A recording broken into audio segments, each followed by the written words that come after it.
Muy buenas tardes, mi nombre es José Núñez Bueno. Tengo 24 años, soy técnico en sistemas, tecnólogo en análisis y desarrollo de sistemas de información y estudiante de ingeniería de sistemas. Actualmente estoy trabajando como programador para una empresa de desarrollo de software en Santel Consultores. Llevo aproximadamente 2 años. Manejo diferentes herramientas para dar soluciones a diferentes requerimientos por clientes, como por ejemplo lenguaje de programación, sistemas de gestión de base de datos, eh, de base de datos relacionales como SQL Server, con sentencias y funciones, consultas, filtros, tareas programadas, tareas automatizadas, etc. En base a mi experiencia como desarrollador de software, eh, básicamente está estrechamente relacionada con las TIC, ya que proporcionan las bases tecnológicas y las plataformas sobre las cuales se contribuyen en el software. Dentro de estas, dentro de mi experiencia, se implementa entre ellas las plataformas de desarrollo, la comunicación de redes, la automatización de procesos, sistemas operativos, aplicaciones y servicios, y seguridad informática. Dentro de la evolución de la base de datos, en la década de 1960, eh, surgieron de los sistemas de gestión de archivos los primeros modelos de datos jerárquicos y en red como IMS y CODATSE. Dentro de la década de 1970 hubo el desarrollo del modelo relacional conocido como el MER, ya que, bueno, y nos proporciona eh, tablas, llaves foráneas, operaciones y operaciones relacionales. Dentro del 1980 hubo una gran popularización sobre las RDBMS con el lanzamiento de productos comerciales como Oracle, DB2 y SQL Server. En 1990 hubo un gran uso generalizado de base de datos en una variedad de aplicaciones, surgimiento de tecnologías como base de datos orientada a objetos y distribuidas para abordar nuevos requisitos de aplicaciones. En la década del 2000 hubo un aumento exponencial en la cantidad de datos generados y almacenados, lo que lleva al desarrollo tecnológicos del no SQL para manejar grandes volúmenes de datos no estructurados. Eh, en la década del 2010 y, y más allá hubo un desarrollo de tecnología avanzada como base de datos en memoria, base de datos distribuida a gran escala y base de datos basadas en blockchain. Dentro de los conceptos seleccionados, eh, el modelo relacional, como anteriormente lo dijimos, uno de los factores más importantes. Ese modelo es uno de los influyentes de la historia de la base de datos. eh, Se basa en la teoría matemática de conjuntos para representar datos en forma de tabla, relaciones con filas y columnas. Tenemos lo que es el SQL, denominado como Structured Query Language, desarrollado por IBM en los años 70. Como anteriormente lo mencionamos, se convirtió en el estándar de factor para interactuar con bases de datos relacionales.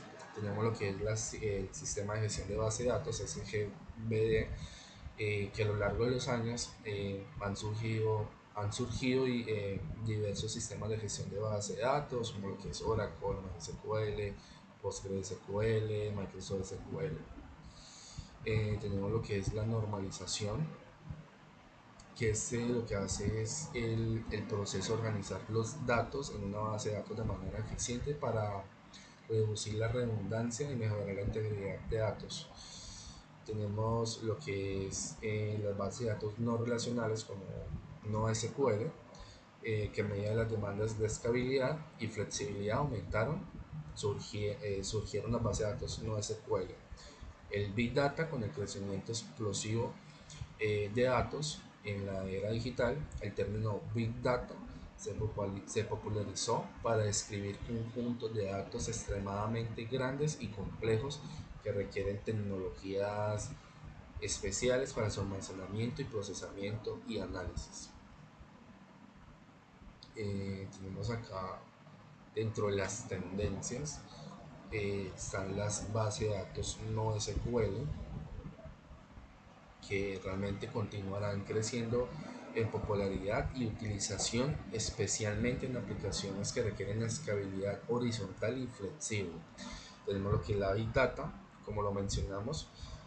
Con este continuo aumento en la generación de datos, se espera un mayor enfoque en tecnologías y plataformas diseñadas para gestionar y analizar, digamos que, grandes volúmenes. Tenemos la base de datos en la nube, factor importante en la cual la migración hacia soluciones de base de datos seguirá aumentando. Lo que son las bases de datos distribuidas y descentralizadas, que lo que hace es con el aumento de la descentralización, eh, lo que hace es en base a esta necesidad de mayor resiliencia y redundancia, se espera un mayor interés en la base de datos distribuidas y el blockchain. Tenemos el Machine Learning y base de datos, que es la integración de capacidades de Machine Learning dentro de los sistemas de gestión de base de datos, que permitirá una automatización más avanzada. Y la seguridad y privacidad de datos, que es un factor que no se puede dejar, que se prestará una atención cada vez mayor a la seguridad y privacidad de los datos. Tenemos acá lo que es un ejemplo en la utilización de base de datos, en mi experiencia, que la he usado para bancas, para lo que es el término de entidades bancarias y financieras, que en las cuales estas instituciones financieras se utilizan base de datos para gestionar información sobre clientes, transacciones, cuentas y riesgos financieros, etc. Muchas funcionalidades. También en el entorno electrónico, en el comercio, como lo que son los sitios web, plataformas de comercio, ventas, shopping, etc. Tenemos lo que es también en la salud, que es como por ejemplo en la utilización para gestionar registros de pacientes, historiales médicos, resultados de prueba, datos de investigación, de usuarios, etcétera. También está en la educación y muchos otros entornos industriales, bueno, en la educación, como por ejemplo consultar notas, registrar materias, realizar cálculos, eh, información sobre estudiantes. Entonces podríamos decir de que realmente eh, las bases de datos son una parte integral del tejido de la sociedad digital moderna y continúa desempeñando un papel crucial en la gestión y aprovechamiento de datos para impulsar la innovación. Básicamente las bases de datos son fundamental en casi todas las industrias y aplicaciones digitales. Muchas gracias.